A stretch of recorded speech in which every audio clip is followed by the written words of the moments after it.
Bon, je vais essayer de le lire pour voir en fait ce que ça donne à l'oral, si ça sonne bien. Alors, c'est parti. Rio dos Camaroes, traduisant en portugais l'image d'une rivière de crevettes, tellement abondante qu'il n'y avait qu'à se baisser pour en sortir des brassées de l'estuaire du Wori. Le portugais, une des premières langues marchandes occidentales au Cameroun, devint très vite la principale langue véhiculaire tournée vers le commerce extérieur. En particulier celui d'hommes, de femmes et d'enfants arrachés à leur terre ancestrale. S'y sont rapidement mêlés d'autres vocables.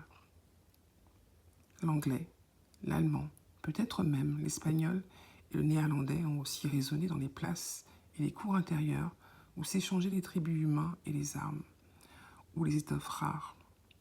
Chacune de ces langues luttant pour agrandir sa zone d'influence sur le territoire, lui garantissant le monopole dans ce commerce lucratif.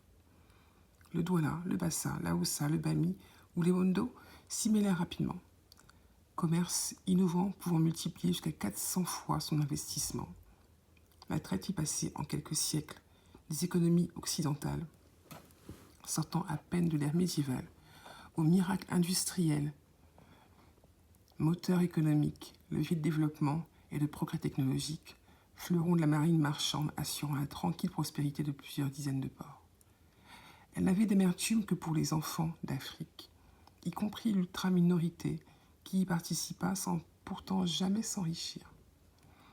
La longue route solitaire et fantomatique des esclaves, dont le destin éteint, était d'autant plus amère qu'ils étaient nés libres et que l'appel de la liberté avait subitement déserté leur vie, désormais peuplée de morts sans nom. Elle s'avait entendu dire qu'à Bimbia, au Cameroun, là où se trouvait l'ancien marché aux esclaves, colonisé par la faune reprenant ses droits, la terre continuait d'appeler ses enfants volés du nom de leur ancêtre. On ne pouvait y entrer sans frissonner.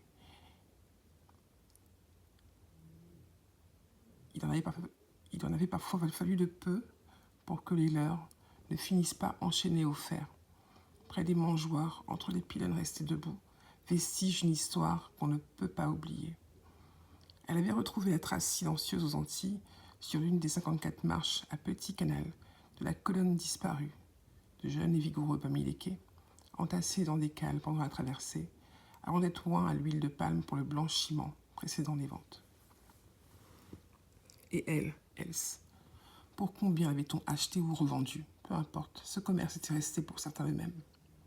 Avant qu'elle ne soit concernée, elle recevait toujours avec une prudente réserve l'argument suivant lequel la nature de ce commerce, en transformant l'esclave en travailleur pauvre, ne disposant que de sa force de travail, mal rétribuée, s'était inscrit durablement, profondément, dans le pacte économique et social qui les sanglait tous. C'était avant. Aujourd'hui, un réseau souterrain de traite humaine avait apposé un prix sur sa vie, s'était assis sur sa liberté et considérait que la propriété de ses livres, tout comme les revenus des ventes associées, leur appartenait. Parmi eux, des militants wokistes et esclavagistes, se pressant aux portes de l'ambassade libyenne pour dénoncer certains abus, tout en perpétuant les mêmes dans leur sphère ultra confidentielle. Alors, est-ce que ça passe? Pour moi, ça passe.